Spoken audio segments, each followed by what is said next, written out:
Hello, everyone, and welcome to another episode of Channel 781 News Debrief. We another month-long hiatus for us, so we're gonna play some catch-up. We're gonna be talking about the election and our thoughts on that, and a recap on that, and listing everyone that's won and lost. We're gonna look a little bit about data, but mostly, I think it's gonna be me talking at a screen for like 5 minutes. Then we're going to talk about the city council, what the city council has been up to for the past month. We're recording this on a Sunday. We're going to talk a little bit about what we think is going to happen tomorrow.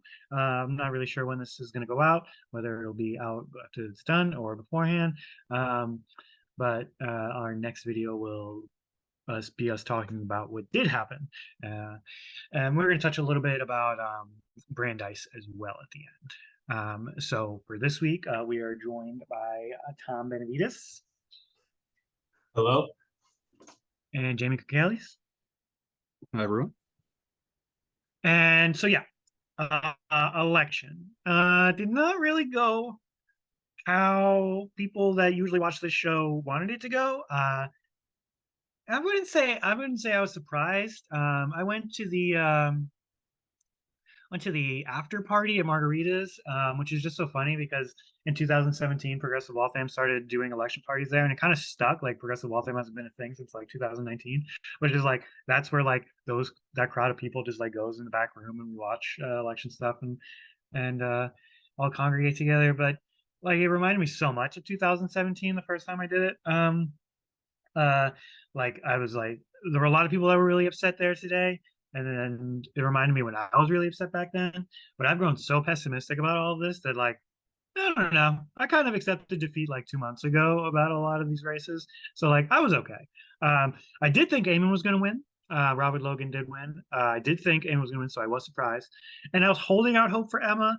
I really I'm not shocked that she didn't win, but I really like I thought she had a shot, and she did. She was very close to winning.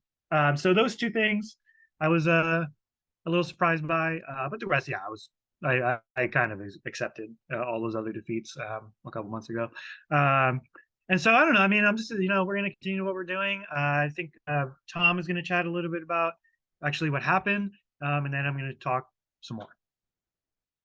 Yes, so I am just going to share data kindly compiled by Reddit user Forest of Groot. No idea who this dude is, but every year he puts out like a good, just like simple visualization of how Waltham elections went. So Forest of Groot, we love you. You do good work, and we're going to be sharing your little graphs as we discuss the election results. So first, we can just quickly discuss the voter turnout. As can be expected, wards which had contested races, which are the teal columns, had higher turnout. Wards that did not have contested ward races, wards 2, 5, 6, and 8, had lower voter turnout, with the notable exception of Ward 9, where there was a contested ward race of Eamon Dawes versus Robert Logan. But it was still really low turnout, which is a perennial issue with Ward 9. So that was the turnout numbers, and the results were that in the mayoral election, Paz won the South Side, but McCarthy won everywhere else by large enough margins, where at the end of the day, McCarthy won the mayoral election 58% to 40% for Paz. I guess I should never doubt the power of incumbency, but the biggest surprise to me was that Margaret Donnelly is still on school committee. She did a little bit of campaigning, I guess. I know she's been around the school committee for a while, and then she did show up to the whatever WCACs you don't say like candidate speeches were. But the Waltham Educators Association was very unhappy with Margaret Donnelly on account of her not responding to the teacher union's questionnaire. But in spite of that, she still just barely got on, just barely beating out Carolina Lara. James Zangy, the first-time candidate, former Waltham High School president, or student class president, I believe. He is now on the school committee. So Edmund Turallo, James Zangy, and Margaret Donnelly on school committee, with Carolina Lara and Tammy Wong Bigelow not making it on. City Council at large, Thomas Stanley, Randy LeBlanc got the most votes, followed by Colleen Bradley MacArthur. Last time she got elected, which was the first time she got elected, she won by, what was it, 12 votes? Yeah, 12 votes. That's a really big deal. See, Colleen's rising star is fantastic. She beat out Kathleen McMiniman, and then Paul Brasco ended up getting back on city council with a decent amount of votes. Carlos Vidal just barely stayed on, with Patrick O'Brien being the city councilor, who is now being bumped off. But otherwise, it was pretty much an incumbency sweep. Ward 1, Anthony LaFauci beat Lizzie Jellas. Ward 3, no incumbent there because George Darcy ran and lost at large, but Bill Hanley wiped out Paul Tracy. In Ward 4, incumbent John McLaughlin beat out first-time candidate John Tracy. But John Tracy did pretty well, yeah. I think John Tracy and Eamon Dawes, Ward 4 and Ward 9 were the two closest ward races, and especially with John Tracy going up against an immediate incumbent. Pretty impressive showing. Ward 7, Paul Cates beat Robert Davis. And in Ward 9, Robert Logan beat out Eamon Dawes in what I believe was the closest ward race. So thank you for that, Tom. Yeah, just a couple quick observations. Yeah, I think Bill Hanley and James Angie are the only ones who had never been on the city council before. The rest, like incumbency. Paul Brasco came back on. He was not on before, but yeah, just incumbency reigns. And so I guess yeah, why is that? Why is that? I prepared some words. Let's see. What do I have to say about this? So it did not really go in the way that progressives in the city kind of wanted. And so I saw in the post-election recaps from some of my friends saying, "Oh, Waltham is so conservative, like they don't understand what's happening here."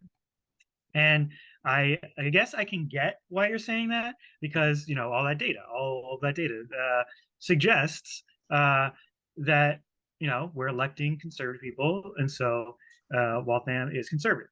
That's an easy metric to use to define Waltham if that's what you want to do. But that's not the majority of Waltham. That's not the majority of people that live in Waltham. This metric that we're using, it's not even close. It's only 32% of eligible voters, and that's just eligible voters. That's not everyone. That's not all of the. That's not even all of the voting eligible people. It's really more like 25% of voting eligible people or something like that. And so us electing conservative people is more I'm seeing as just a consequence of our action, which is mainly not getting enough people to feel a part of the progressive community of Waltham. Because if you look at statewide elections or federal elections, Waltham almost always, and I use the word almost, but I think it's always votes blue, the bluest candidate possible in statewide and federal elections. And so if you use that metric, then Waltham is very liberal. And it's all, we never do any change or anything. It's still the same amount of people. That's just Waltham. Those people that voted in the statewide and federal elections, they're, still in Waltham. They're still doing that. They just don't vote in municipal elections, and they don't feel like it's useful to do that. We are just not providing either enough information or enough of a reason for them to come out and vote in the municipal elections. And there's a million reasons why. And of course, it's actually more. It's not as black and white either than you would think. Red. I use the word red and blue a lot, but in the municipal elections, it's harder. That it gets very vague around colors like red and blue, because councilors that vote Democrat and identify as being a Democrat in the Waltham City Council are some of the most conservative councilors on the council. And honestly, there are Republicans on the city council that vote similarly to my values on a lot of municipal issues, which often don't correlate to national issues. And so that's a component to it as well. And of course, I share the concern that local elections skew conservative. I don't want to seem like I'm not. I agree that that metric of it being conservative is true, and that it does concern me. Uh, and but again, it's a lot smaller of a population than we give the issue credit for. Um, it could easily be very different if we just got the people that voted in statewide elections to vote in municipal elections. Uh, it would just be, and it's like wouldn't, and again, it's just the same. It's the same people. It's like it would just be the act of voting for the people. Nothing else would change. It's all the same people. It's all the same things. It's the same day. But if those two people voted in elections, then all of a sudden we would think that Waltham was so. Um, and would we be? Would you then call Waltham conservative? It's just interesting what like metrics we use. Like take Elizabeth Warren for example. Like Waltham very consistently votes for Elizabeth Warren over her opponents year after year after year. But if she ever like started out running at large in Waltham, she would never be voted for. Never. She would never ever ever win if she ran for Waltham City Council at large. She would never win. And so why is that? One thing is that, like, for a lot of people, like especially liberals, to quote Phil Oakes, 2 degrees of the left of center on a good day, 5 degrees to the right of center if it affects them personally. Yeah, totally. And that's what this is. Totally. And another point to bring up that we've talked about on the show before, not only is it a minority of people voting in the elections, it's also mostly people voting in the north side of Waltham, which we just mentioned. So yeah, if you look at a ward map in Waltham, the very big ones up top, 1 2 1 1, 3 1, there are the same amount of voters located in those precincts as the ones down here, 8 2 9 2 8 1. It's the same amount of registered voters, and it's hard to imagine, but it's just because it's way more dense down. I think the number is like 34 to 3,600. I did not look this up. I did know this in the past, and I'm pretty sure I'm right there. 34 to 3,600 registered voters have to be located in a precinct. And that's why the precinct map looks like this. The gerrymandering going on, of course, every year. But it's the density is based on the number of voters. And so in wards 8 and 9, where Paz did well, but the turnout was so low. So again, it's all the same amount of people, and we're voting blue in statewide and federal elections. We just need those people to also be voting in local elections. So if you believe in trends, which I will to make this point in the speech, if turnout was similar in the south side to the north side in municipal elections and statewide elections, the municipal elections would look more liberal. And so of course the $1 million question is, how do we accomplish that? How do we do that? So personally, I believe it's all about building community. Something I talk about all the time. And so the people that vote in Margaret Donnelly every single year, despite her putting in almost no effort in campaigning or fundraising or anything, and her opponents have to do all that stuff, everyone votes in Margaret Donnelly every single year because Margaret Donnelly was part of a community. She built community through years. She didn't have to, do a lot of the tactics that community organizing is doing because she grew up with these people.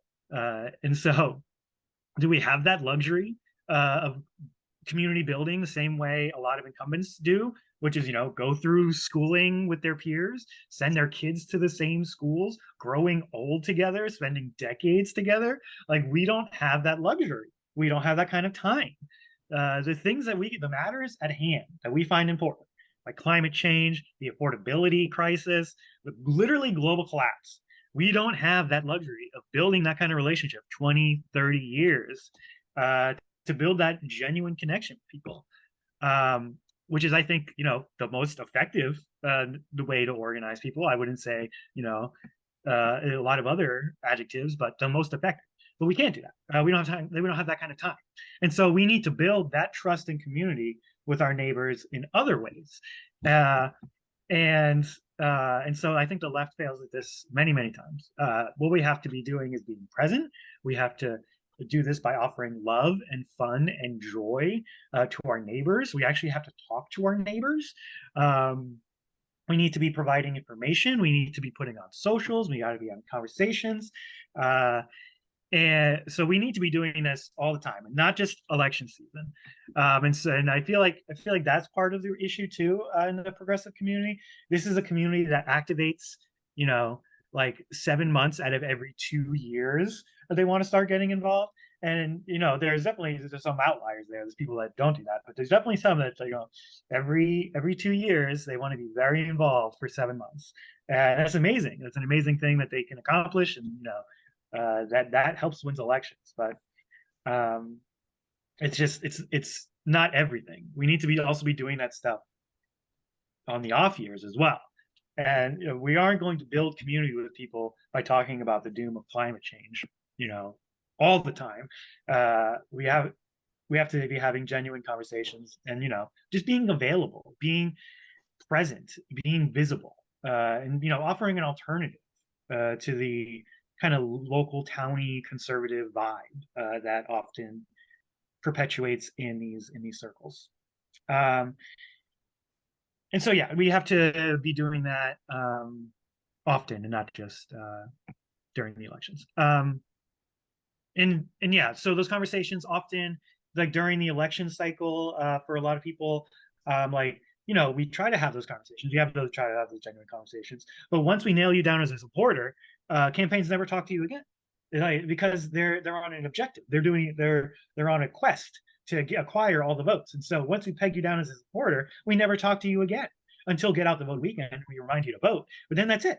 And then also a problem with a lot of these campaigns is they are, because of the time frame that they're operating under, it strategically makes no sense for them to increase voter turnout. But the problem is they systemically have poor voter turnout. So you need to be working on that consistently, or prioritize that in some way, rather than just expecting it to somehow get better each year when it doesn't. 100%. Yeah. I totally get why campaigns, don't target statewide voters or federal voters more, or that's also why the campaigns are so right wing. They're targeting the existing voter base, which is right wing. So so it's what do you think is more valuable? Do you think you're going to be more effective at turning McCarthy voters into Paz voters, or are you more effective at getting statewide voters to vote in municipal elections? Both incredibly hard. Honestly, I'm not sure which is the answer. The answer is to work on the off elections. And so we have this opportunity because we're the closest to farthest away of the election than we could be. And so we need to be doing this kind of work right now. And so we have great canvassers that devote their time, but once the election is over, they become burnt out. We have all these great candidates with amazing resumes who are awesome people, but they only decide to run for office a couple months before pulling papers without ever having really talked to their community. And of course, I'm also talking about myself there as well. And so we need people within our community, because the statewide and national election voting folks, they find their community elsewhere. They're satisfied. They find it in their close-knit social circles. They find it online. They're concerned about what's going on at a national level, and they feel like they have a community of left-leaning folks across the country, but but those people are in their phone, or they're with their family that maybe doesn't live in Waltham, or they're in Waltham, but they're just kind of tight knit, and they feel like they're not welcome in the community to engage with. And so we have to compete with the dopamine responses of the internet. We have to provide such a good community that people would rather join us than doom scroll on the internet, which is one of my favorite things to do. And so only after all those things that we've done, then we will get Waltham voters to vote at a municipal level, mimicking how we vote at a national and state level. Because again, it's the same people. It's still the same Waltham. It's just a metric where our local conservative elections are just because we're not getting enough people to turn out. The people that could sway all of our municipal elections are already here. Like Waltham has all those people. We are, without looking at the metric of the election, if you took that away, Waltham is very liberal. It's very progressive. It's got all of those people. The consequence of them not turning up for a municipal election is we look very conservative at a municipal level. And it does lead to some great consequences about the things that those state and national level voters supposedly care about. But a lot of that starts at a local level. And so we need to convince people to start voting in municipal elections. And those are my thoughts. That was a lot of talking. Let's shift over to city council. Actually, one more plug. So we want to be doing all these things. And so if you were thinking about running for office, if you watch this and you're like, man, that kind of sucks. I did not like losing that badly. Like, let's start talking right now. Let's start talking about, about issues in the community, about what's going on, about what we can be doing to elevate people within our community to a point where people want to vote for them. Let's start talking about that right now. Let's not wait 2 years. For the love of God, please reach out. And so that is enough about the election. So yeah, the best time to be doing stuff is all the time, not just in the run up for the seasonal election every so often. For the love of God, please. So Jamie, please talk to us about the city council, because we haven't talked about the city council in a month. And yeah, I've been actually attending them too. So yes, well, that's good, because I have not watched or attended a city council meeting in a month, and so I have almost nothing to offer here. So please, Jamie. Well, I'm going to be glossing over a lot, but the main points that I took away from were so we talked about conservation restrictions a lot, and then they finally came through in the last 2 sets of meetings. They passed, brought in and then approved of a long list of properties. Probably in this point here, insert the list. But it's all just things like the Antico farm as well, getting consolidated into conservation restriction. And what this is basically saying, taking the property, which was known for residential, whatever use, and now saying, okay, this can only be used as conservation land for whatever, forever now. So this is going to be stuff that's getting preserved as open space, generally good, but also can't be used for housing, can't be used for anything else. So, but Prospect Hill Park got a large extension from this, and by the Antico farm, a lot of neighbors worked hard lobbying to get that done. Another thing that was moving along, they had the wires director in public works, public safety on week of the 23rd, I believe, October, and that was a resolution for high voltage in residential neighborhoods. And this is essentially talking about limiting new construction that needs voltages above 600 volts in residential neighborhoods, because it's going to need a special permit. Essentially, that's what they're talking about. This probably isn't going to affect residential building at all, because they're just using whatever's off the lines that is below that. But it could affect commercial construction that's happening in residentially zoned areas, but that just means that they're going to now need a special permit. The background for this is the solar plant up by Lexington, which has been controversial for the neighbors. And it looks like what city council is doing is looking at passing a resolution limiting the maximum voltage of wires that can be routed through the residential neighborhood without a special permit, so that now the developer for the new work is going to need to have a special permit before they can do that. But that's my reading of that. Colleen Bradley MacArthur had introduced a resolution to pilot intracity transportation. And the first step for that is going to be in the next public works meeting that this gets picked up at. They're hoping to have a representative from the 128 business shuttles to figure out what their plans are and try to find some way to tie that into what the city resources are. One of the other resolutions that came in recently and then is still in the process of getting talked about in the Veterans Committee is essentially duplicating what Salem does with having free parking for military license plates. So that's what they're working on there. That has not been approved yet, but it was being discussed in the last meeting. One of the other main things that came up was the Finance Commission, or the Finance Committee meeting on November 6th. They approved the 9.5 million for the Fernald development. And that was despite Darcy bringing up existing resolutions that this design was directly in conflict with. And he also brought up that apparently the matter was improperly before the council. I have not gotten confirmation on that yet, but they moved ahead with it and voted on it anyways. But he was saying that it was improperly before the council because they never voted on the mayor's late file submissions when they were submitted originally. And the previous resolutions that have been passed to preserve locations in the Fernald were the sledding hill and the field, where the sledding hill, I guess, is in conflict with, I believe, the driving range. I don't recall what the field was in conflict with. I think it might have been the train area. Anyway, the issue that I had with this was more that basically the only public input that happened for this almost $10 million getting spent on this development was a single Zoom meeting in 2021 that happened before any of the plans were even made. So all these plans were made based on public input that happened in a single Zoom meeting.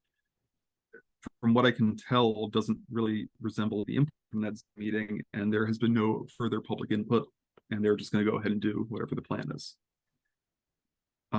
Including like the driving range, electric train, and all that stuff we saw in the existing thing. We should probably put a picture of that here as well. Those are the main points that came up, and like I said, they passed the conservation restrictions on all of those properties earlier. And yeah, so here we go. I guess it's worth throwing in for clarity, just repeating information that many people likely already know and that I believe we discussed before.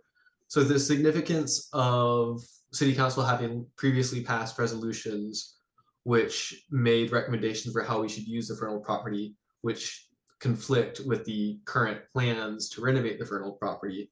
The significance of that is that, you know, an ordinance is an actual, like, tangible law in the city of Waltham, which is enforceable and needs to be abided by. A resolution is essentially the city council stating its position on a matter. So for city council to like state their position on the matter of like how they want the Fernald property to be used, and then the mayor and the recreation department and the contracted company to just totally ignore those resolutions with their plans is just kind of another example of city council just rolling over for whatever the mayor wants, regardless of whatever the city councilors themselves are actually advocating for or have advocated for in the past. Like, the city councilors aren't even sticking up for themselves, much less the public input, which was completely ignored, as Jamie mentioned. It was also interesting too, because like in that same meeting, I believe I think the chair of the finance committee wasn't in, and Darcy had been saying that he didn't want to vote on a different thing because the chair wasn't in. They still plowed ahead with that one too. But like they seem to be in a rush to approve this whole plan rather than get any further input or allow the neighbors to say organize against it. So this does fit the pattern of like things sort of only getting presented when they're almost at the point where it's a done deal and they don't want any further public input, and it's unfortunate. And what a huge loss it is that George Darcy is not going to be on the city council anymore. Because a lot of what you just talked about is basically just George Darcy just trying to preserve green space, preserve the integrity of conservation in Waltham, and really just like a wealth of good information about Waltham. And like, of course, we don't see eye to eye about a lot of things, me and George, especially on a municipal level. But for George to not be on the city council anymore is such a huge loss to the green space of Waltham. Like you mentioned the conservation restriction. If we can play a short clip here with Anthony LaFauci saying that George Darcy is playing little games talking about conservation. And I'm just confused on how the councilor from Ward 3, who's all about open space and land, is now saying, stop the process, because I need to ask, I have the floor. Councilor Darcy. I'm not stopping the process. I'm asking us to cross our T's and dot our I's. We owe it to the abutters for them to be aware of what we're doing adjacent to their property. I Councilor have Darcy. the floor. Councilor, I have the floor. Councilor Fossey, I just acknowledged Councilor Darcy. Are you set, Councilor Darcy? No. The council spoke over my statement. Please We've complete. waited 20 years for these conservation restrictions. I thank the mayor for submitting them. At the very least, we can notify the abutters that these mechanisms are going to go in place. The text is 15 pages long. There's a list of what can be allowed and what cannot be allowed. I'm not stopping the process. I'm in full favor of the conservation restrictions. You know that. Understood. Thank you, Councilor Darcy. Councilor Fossey, back to you. You can call it whatever you want. You are stopping it. You're delaying it. You're playing your silly games, as always. Personal privilege. Councilor Darcy again. Point of personal privilege. Silly games, Yes.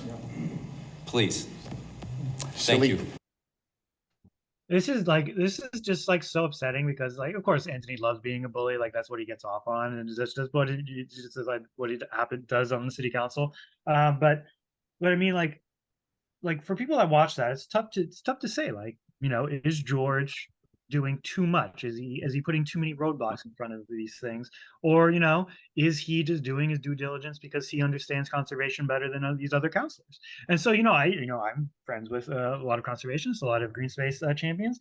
And so, I asked him, I was like, is George correct in what he's trying to do? Will this lead to better conservation restrictions than just rubber stamping it? And they're like, yeah, of course, we totally agree with George. We disagreed with Anthony completely. We thought that what he said was not only gross, but not effective at all in preserving green space and conservation. And like, who is going to do that? Who is going to be able to stand up to the city council and to the mayor and do these speeches that George does with great historical context? Someone who co-founded the Waltham Land Trust.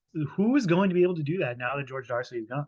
Is it going to be Colleen? Is it going to be Karen Dunn? Like, somebody has to step up to the plate. And it's just such a huge, huge, huge loss for George. And disclaimer, it's all George's fault because of the DUI. But it's just such a huge loss. I'm so upset about it. And just for a little bit of and- context on that clip of Anthony LaFauci, going off on George Darcy a little bit, that whole discussion was from essentially one of the properties that is getting conservation restriction is behind a neighborhood, and Mayor McCarthy included in the language of the conservation restriction that no one would be allowed to walk through this property after dark. And George brought up the point where, like, he was concerned that, by the language of this conservation restriction, it excludes the people who abut this property from walking through their backyard into the conserved areas, in the evenings. So George brought up this, very legitimate point. I don't say legitimate because that's my opinion. I say legitimate because literally everyone else in city council was like, oh, of course, we never want to prevent residents of Waltham from walking into this area after dark. But everyone is like so deferential towards the mayor that, like, despite the fact that the language of the conservation restrictions said that no one would be allowed to walk through this conserved land after dark, and in spite of all the city councilors saying they thought the abutters should be able to walk through the conserved land after dark, no one was really, really, really willing to reckon with that contradiction except for George. Like, if I've had like one disappointment with George in like the past year or two of city councilors, I feel like he gets pushed around by other city councilors a bit too easily. But in a way, in a big way, the reason he is getting pushed around so much is because, all of these city councilors are so deferential towards the mayor that he's truly just like one of the only voices speaking up. So yeah, it will be missed. Yeah, basically all the other like incumbent city councilors will just do what the mayor wants. It's really kind of embarrassing, but hey, it's what people want. Yeah, and I mean the Fernald like the Fernald Reeves committee is not really a thing anymore. But yeah, I remember in 2018, 2019, George Darcy was trying his best to like get a Fernald that everyone wanted. And it, just met roadblock after roadblock after roadblock. Um, and it's just a I think shame. what's most annoying is just how smug these people are. Like you'll see like Fauci and Vidal like joking with each other constantly and making backbiting remarks while George is talking a lot of the time. Wonderful. I love that. Yeah, In really the charming farm, people. in the farm as well, we've talked about this on our show before, but like, George, the city wants to do something with the farm. And then people like George will say, well, let's consider doing something that the farmers want. And everyone can say that. Everyone can say we're doing what the farmers want. But we've talked about this on the show before. Like, what does I support the farm really mean? Does I support the farm mean that I support the continued existence of green space at 240 Beaver Street? Or does I support the farm mean I support the farmers that are currently farming the land to do that in the most effective and supportive way as possible, listening to their concerns and comments? Because for a lot of the city council, it's the first one. And for people like George, it's the second. But when you don't know real context, things like George says may just might just sound like he's being nitpicky. He sounds like he's like slowing things down. But like the farm didn't put all these things forward. The city did. We need to advocate for the farm and adjust what the city wants to get to what the farm wants. And for a lot of the city councils, they're not interested in that. They want to just lay down and just let the city do whatever they want with that land, which also leads us into what's happening tomorrow. We can just guess. We don't actually know what's happening tomorrow. But Jamie, if you want to describe what this communication was put out. Uh, it looks very much like an eviction notice, and it sounds like there was like a lease dispute ongoing, and Yeah. it sounds like the city really just hasn't had no intention of continuing with the existing tenants, and they've been trying to create any kind of pretext to get rid of them. Yeah, so that's the the state of city, things. yeah, on the docket is a communication talking about 240 Beaver Street, which, and of course, it's a hilarious timing. Literally waiting until after the election to do this. It's mind-boggling. But they're saying like they're gathering information to eventually do a thing, and so we can only speculate about what the thing is. It does mention notices to quit, which is the first step into eviction proceeding, but it also mentions a bunch of other things. What I think is about to happen is I think that the city, instead of giving them a lease, which would make them tenants, they're going to continue what UMass is doing. And like, I forget the word that they use, like a contract or something instead of a lease. And so I think what they're about to do is just become the new UMass, which is exactly what the tenants didn't want. And so we can only guess as to what is going to happen tomorrow. And on some date, was it November 22nd, which is this big announcement that the mayor wants. So we'll definitely get more enlightened, and we'll keep folks up to date on what's going on with the farm. But rest assured, whole city council supports the farm. Don't worry about it. It will be fine. Also, if I could editorialize a bit too, what's kind of annoying rhetorically about this whole thing is the way that they complain about like how much money they spent to buy the farm, but at the same time they got a discount on the farm because of the like environmental issues that had to get remediated. But then they also don't want to pay to get it remediated. They want to make the tenants pay to get it remediated, but then they also want the tenants to not sign a long-term lease but pay them like what, who knows what they actually want. But it seems like they want to have their cake and eat it too with this. So I'm curious. Okay. So final thing we want to talk about, Tom wants to talk a little bit about Brandeis, please. Yeah, so not going to talk about Brandeis specifically, but just so it looks like every year the City of Waltham Building Department provides an annual code enforcement report to the City Council.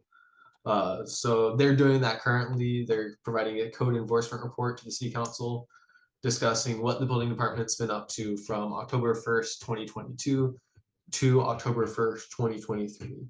And in it, of course, it mentions one of the things that they've been enforcing is single family zoning and specifically trying to keep college students out of single family zones.